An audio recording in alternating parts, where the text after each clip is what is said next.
Friends, this is doctor Ayesha नाजुक here.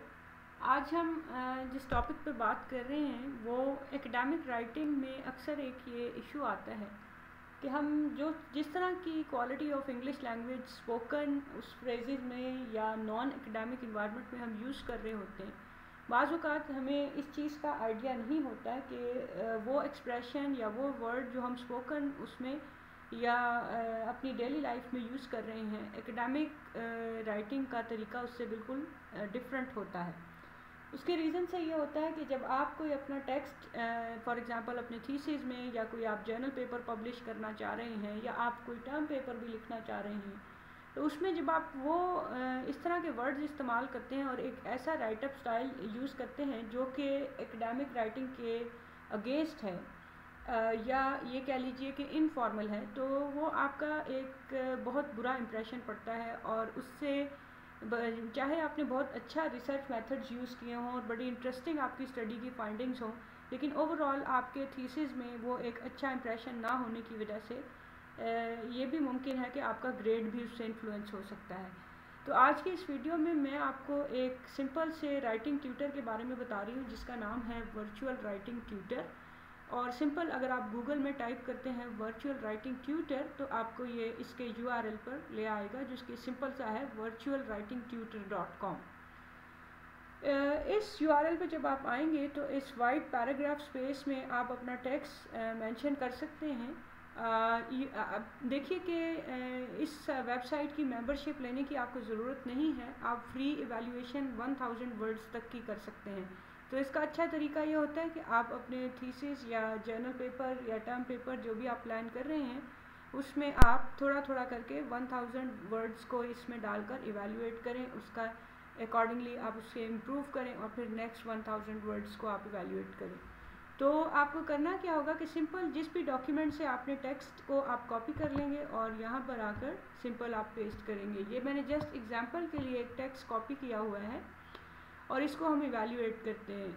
आप notice करेंगे जो ही मैंने यहाँ पर इसको इवैल्यूएट किया है तो कुछ एरर्स तो ऑलरेडी यहाँ पर पॉइंट आउट हो गई हैं। इसकी रीज़न ये है कि मैंने वर्चुअल राइटिंग ट्यूटर के साथ साथ ग्रामरली भी जो है उसके ऊपर भी रजिस्टर किया हुआ है। इवन देन अगर आपने ग्रामरली के लिए रजिस्टर नहीं किया और ये वाली एरर्स जो यहाँ पर नज़र आ रही है ये पॉइंट आउट नहीं भी हो रही, तो आप सिंपल यहाँ पर पेस्ट करने के बाद you will click on check grammar. इसके बाद आप थोड़ा वेट करेंगे और जब आप देखेंगे तो डिफरेंट किस्म की एरर प्रोफाइल्स यहाँ पर नज़र आ जाएंगी। उनमें से आप बारी बारी उनको देख सकते हैं और उन्हें आप इम्प्रूव कर सकते हैं। फॉर एग्जांपल यहाँ पर एक एरर आ गई है, effort to start the debate pertaining to best practices about e accountability major.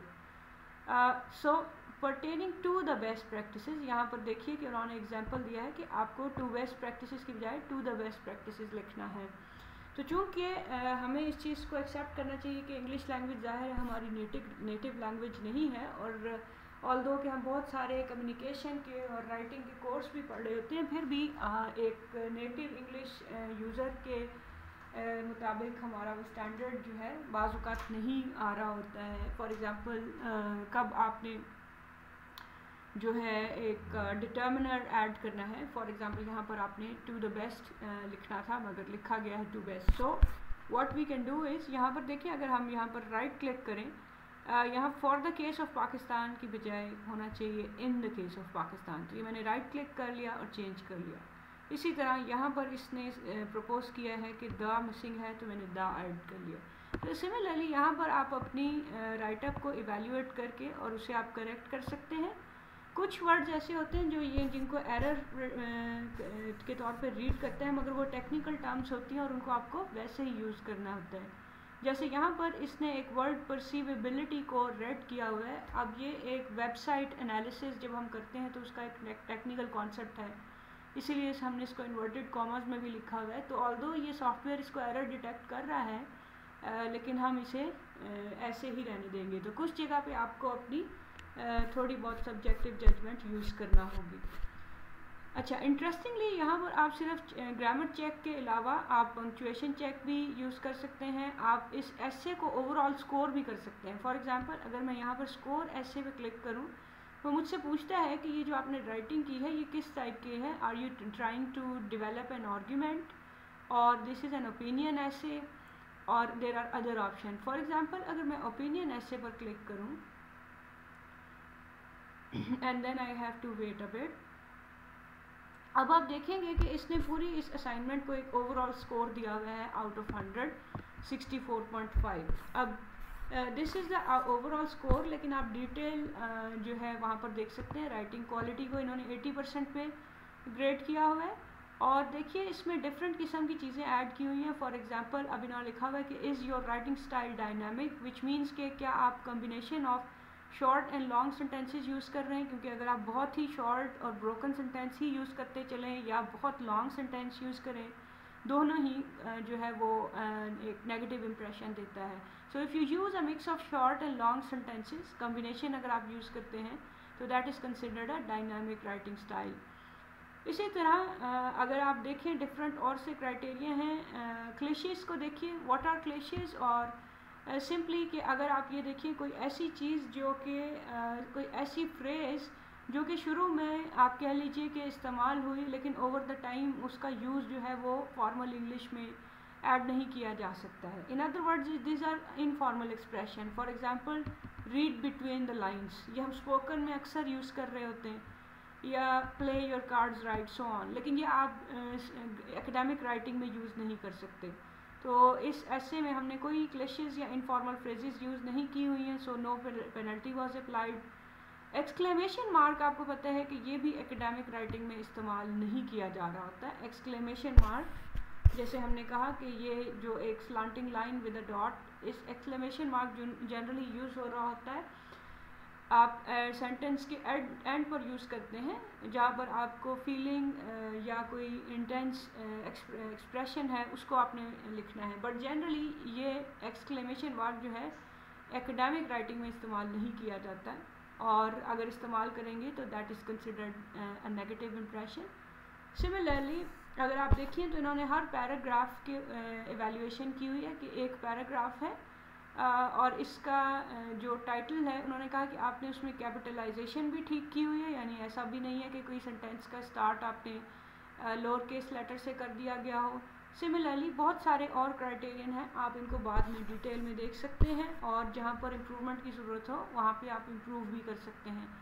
Vocabulary में देखिए 93% स्कोर किया है। विकेबलरी प्रोफाइल में लिखा हुआ है कि 44% हमने ऐसे टर्म्स यूज़ की हैं या वर्ड्स यूज़ किए हैं जो कि जनरली जो है एक्सेप्टेबल हैं इन एकेडमिक राइटिंग।